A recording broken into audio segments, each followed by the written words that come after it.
one goal. Extreme Huntress. This morning I went out with Jean and Erica. Jean was the primary hunter, Erica was her backup, and we were after an aoudad ewe. 2 water sources. You say we're right here? Sorry. Right in this corner. Okay. Is there actually a ridge, or is it just called Coyote Ridge? There is a ridge actually. It's this way. Jean did a good job with the idea behind the hunt. She knew what she wanted, she knew there was a bunch in that area, so she had the idea to go there immediately. And once we got in there, we heard animals right off the bat. You know, the plan was to kind of sneak in on them because you could kind of hear them feeding, and a couple of them were butting heads, and that's what had brought our attention. But for some reason or another, she was headed one direction and the animal sounds were going the other. So I remember she was checking some bushes and really slow and careful and concentrated in the complete opposite direction to where the animals were. I think the stock, I mean, everything seemed like it went pretty good.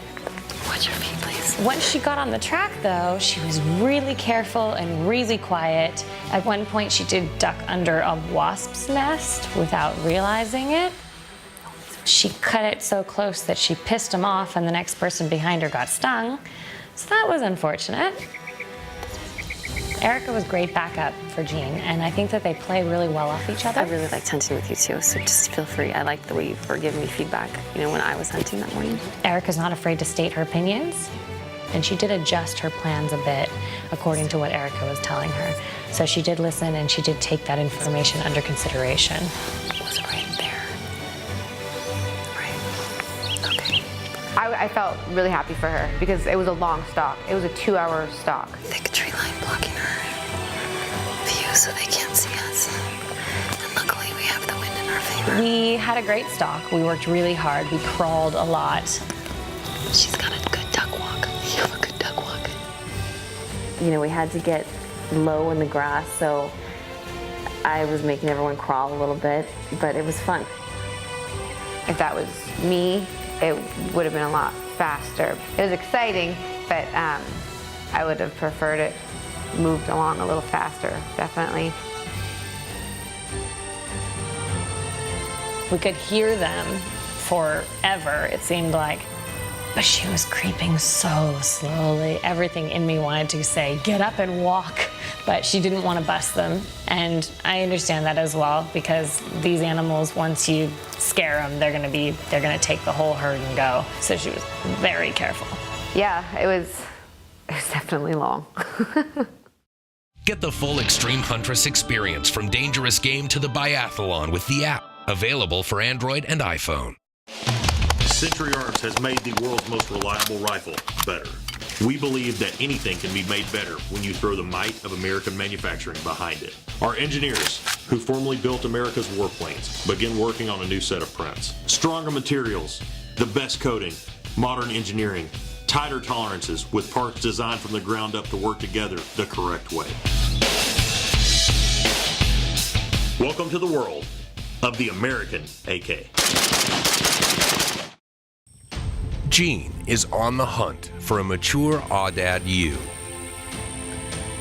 The pond was just a little too wide. She could see that they were moving toward the right. She decided to back out, get around in front of them, and let them walk to her. That was very smart.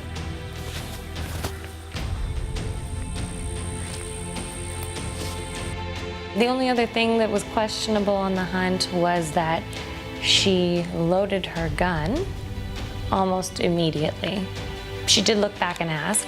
I didn't have time to answer. I checked with everyone else, and everyone kind of went, ugh, because we knew the animals were there. Oh, I can't load. I thought you said yeah. Okay, I'm sorry. It's unsafe. Okay, it's unsafe. But we didn't see those animals for another hour. So that gun was probably loaded a little bit too long. Carol, if your gun can't point at the person behind you. Oh, yeah. Did I do that? No, but you're about to when you turn right now. Oh, so just, okay. I would have caught it. When we got really close, like in final stalk approach, she stopped and decided she was going to rest up. She said she was resting up. I'm just resting up. You guys are doing awesome. I'm being quiet. I think because she didn't want to be overexerted and huffing and puffing on the gun. I've never seen it done before. I mean, there must be strategy behind it, but it surprised me a little bit because, you know, we were pretty close.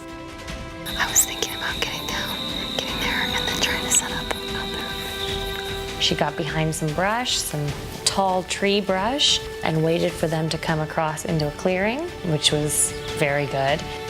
We got to a position downwind where they were just grazing towards us. And so it was just a matter of waiting.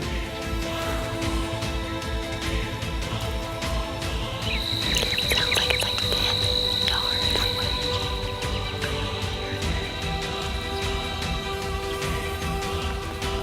They came out at 25, 30 yards, and she was able to take a nice, steady, standing off the stick shot. So that was great. She did very well with that. She looks old. Got a clear shot.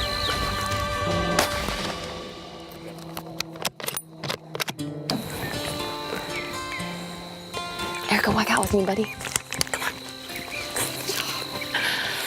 And I think it's good that Jean's confident in her decisions. She made a decision. This is what she was going to do. This is where she was going to stand, and she would not be moved. I don't think anything went wrong. It was a good stock and we were successful. I love hunting with you, just so you know. You're awesome. And my good job. Oh, thank you. If it was me behind the gun, like I said, it would have been a lot faster. But ultimately, in the end, she got the sheep that she wanted, and everyone was happy. Extreme Huntress is brought to you by these proud supporters. Please support them. Next week on Extreme Huntress, Jessica goes for scimitar, while Erica tries her hand at Sitka. And don't forget to vote for your favorite huntress at extremehuntress.com.